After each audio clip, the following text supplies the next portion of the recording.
अपर्णा संस्थेद्वारे आयोजित child safety वीकचा 7वा उद्घाटन सोहळा 14 नोव्हेंबर रोजी ठाण्यात उत्साहात पार पडला। बाललैंगिक अत्याचाराबाबत जनजागृती वाढवण्याच्या हेतूने दरवर्षी हा उपक्रम राबवला जातो। यंदाच्या मोहिमेसाठी अभिनेत्री विद्या बालन यांनी आपला आवाज आणि पाठिंबा दिला। हा उपक्रम ठाणे महापालिका, परिवहन आणि ठाणे महानगरपालिका यांच्या सहकार्याने आयोजित करण्यात आला। उद्घाटन सोहळ्याला आयुक्त सौरभ राव, अर्पण संस्थेच्या संस्थापक पूजा टपारिया तसेच अनेक मान्यवर उपस्थित होते। कार्यक्रमाची सुरुवात पंडित नेहरू आणि डॉक्टर बाबासाहेब आंबेडकर यांच्या प्रतिमेस पुष्पहार अर्पण करून झाली। विशेष मोहिमेचा व्हिडिओ अनावरण करण्यात आला। तसेच पॉक्सो कायदा आणि बाल सुरक्षा विषयक माहिती देणारे व्हिडिओ बस सेवेद्वारे प्रसारित करण्याचा उपक्रम सुरू करण्यात आला। अर्पण संस्था गेल्या 11 वर्षांपासून बाल संरक्षण क्षेत्रात कार्यरत असून 2019 पासून चाइल्ड सेफ्टी वीक साजरा केला जात आहे। बालदिनाच्या निमित्ताने यावर्षी नवीन थीम जाहीर करण्यात आले। तसेच आयुक्त सौरभ राव, अतिरिक्त आयुक्त 2 प्रशांत रोडे, उपायुक्त उमेश बिरारी, अतिरिक्त आयुक्त संदीप माळवी, समाज विकास उपायुक्त अनघा कदम यांच्या हस्ते दीपप्रज्वलन करण्यात आले। ठाणे आयुक्तांनी मुलांसाठी सुरक्षित, हरित आणि स्मार्ट शहर घडवण्याचं आश्वासन दिले। खासदार नरेश मस्के यांनी जनजागृती वाढवण्यासाठी चित्रपटगृहामध्येही असे व्हिडिओ दाखवण्याचा प्रस्ताव मांडत अर्पण संस्थेच्या कार्याचं कौतुक केले व समाजात पॉक्सो कायद्याची काटेकोर अंमलबजावणी आवश्यक असल्याचं सांगितले। आप सभी को सबसे पहले बाल दिवस की बहुत-बहुत शुभकामनाएं। Happy children's day. आज बाल सुरक्षा सप्ताह के शुभारंभ समारोह में आपकी उपस्थिति हम सभी के लिए प्रेरणादायक है। बाल लैंगिक शोषण उन अपराधों में से एक है जिस पर हमारे देश में सबसे कम बात होती है। एनसीआरबी 2023 के आंकड़ों के मुताबिक हर दिन लगभग 196 बच्चे और हर घंटे लगभग 8 बच्चे इस अपराध का शिकार बनते हैं। और सबसे डराने वाली बात यह है कि 96% मामलों में अपराधी बच्चे के जान पहचान वाले ही हैं, यानी उनके ही परिवार के सदस्य, रिश्तेदार, पड़ोसी या कोई दूसरा नोन पर्सन। सोचिए, अब खतरा बाहर से नहीं बल्कि अंदर से भी हो तो चुप रहना पॉसिबल ही नहीं। इसी स्थिति को बदलने के लिए अर्पण ने 2019 में चाइल्ड सेफ्टी वीक एक पब्लिक अवेयरनेस कैंपेन लॉन्च किया। एक ऐसा राष्ट्रीय अभियान जो सिर्फ बच्चों की सुरक्षा की बात नहीं करता बल्कि उस पर कदम भी उठाता है। एक कदम और आगे बढ़ा रहे हैं पॉक्सो पकड़ लेगा के साथ।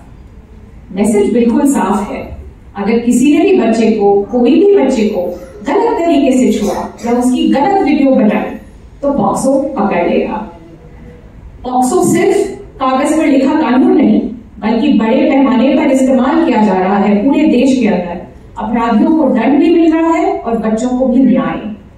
चाइल्ड सेफ्टी वीक हमें याद दिलाता है कि बच्चों की सुरक्षा सिर्फ कुछ लोगों की नहीं बल्कि हम सबकी जिम्मेवारी है और अपराधियों को जवाबदेह ठहराना हमारी सबकी सामूहिक जिम्मेवारी। बेहद खुशी की ये बात है कि मशहूर अभिनेत्री विद्या बालन, अर्पण की गुडविल एम्बेसडर, इस अभियान को सपोर्ट कर रही है।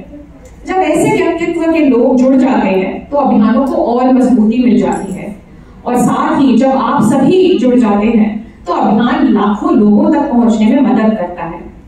हम ठाणे नगर निगम और ठाणे म्युनिसिपल ट्रांसपोर्ट का धन्यवाद करते हैं जिन्होंने हमारे साथ मिलकर इस जरूरी संदेश को पूरे शहर में लोगों तक पहुंचाने में मदद की। ऐसे सहयोग से बच्चों की सुरक्षा सिर्फ घरों तक नहीं रहती बल्कि सड़कों, मोहल्लों और हमारे दिनचर्या का हिस्सा बन जाती है।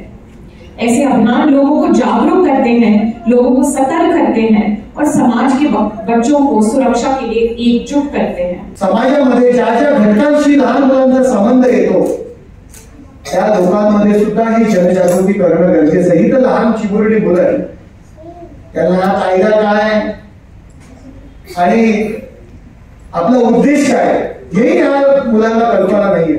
सर, आपण ही जी काही आता फिल्म बनवली होती, आपण थोडे जर इनिशिएटिव्ह घेतलं तर ठाणे महानगरपालिका आणि आपला सहयोग असेल तर चित्रपटगृहांमध्ये आपण ही फिल्म लावणं आपण कंपल्सरी करूया। फार छोटी फिल्म आहे परंतु ही फिल्म खूप काही सांगून जाते। लोकांमध्ये जागृती केली, चित्रपटगृहांमध्ये सिनेमाच्या अगोदर मध्यंतर असेल, सुरुवातीला आज जरी 30 सेकंदाची जी काही 20 सेकंदाची जी फिल्म असेल तर ही फिल्म आपण कंपल्सरी करूया. ज्या पद्धतीने राष्ट्रगीत कंपल्सरी केलेलं आहे त्याच पद्धतीने बाकी कोण काय करत ते बाजूला राहूया, पण आपल्या हक्काचं आहे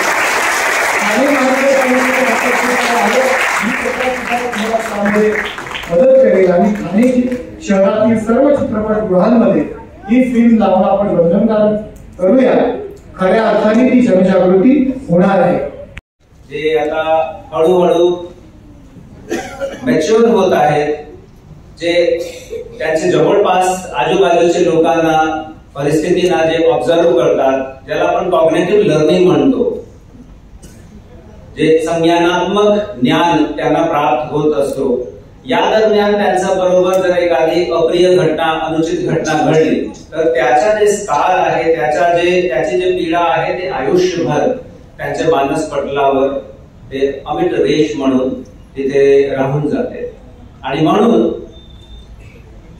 यासारखे अभियान किंवा चेतना आणि जागृती आणणारे जे आपले छोटे मोठे हे प्रयत्न आहेत, हे याचं खूप अनन्य महत्व आहे. आणि याच्यासाठी अर्पण आणि त्यांची टीम जे खूप उत्कृष्ट काम करत आहे त्याच्यासाठी त्यांचा मी अभिनंदन करतो. हा जे आहे ध्येय आहे, जरी हा एक प्रतिकात्मक आजचा एक कार्यक्रम असेल तरी महानगरपालिकेमार्फत, लोकल पोलीस डिपार्टमेंट मार्फत मी कार्यक्रमाचे आयोजकांना आणि इथे उपस्थित जे आपले लहान विद्यार्थी आहेत किंवा जे इथे आज उपस्थित नाही आहेत परंतु ठाणेचे जेवढे आपले किड्स आहेत, जेवढे आपले लहान मुले मुली आहेत, त्यांना हा आश्वासन देतो, ही ग्वाही देतो की ठाणे हा एक सुरक्षित सिटी आहे. ठाणे हा एक सुंदर सिटी आहे, हरित सिटी आहे. लहान मुलांसाठी इथे वेगवेगळे प्रकारचे जे आपले उपाययोजना आहेत ते आपण सतत अंगीकृत करत आहेत. एक सुंदर वातावरण त्यांच्यासाठी तयार करण्याचा प्रयत्न करतो. आणि ही जी चेतना आपण नगर निगम, महानगरपालिका किंवा डीएमटी याच्या मार्फत आपण पसरवण्याचा प्रयत्न करतो, त्याचा हेतू हाच आहे की मुलांच्या मनात, त्यांच्या पालकांच्या मनात एक सुरक्षेचा वातावरण, एक सुरक्षेची भावना निर्मित झाली पाहिजे. या कार्यक्रमाच्या सुंदर आयोजनासाठी अर्पण संस्था, त्यांचे आयोजिका यांचं पुन्हा एकदा अभिनंदन करतो. बाल दिवसची पुन्हा एकदा इथे जमलेले सर्व स्टुडंट्स त्यांना शुभेच्छा देतो.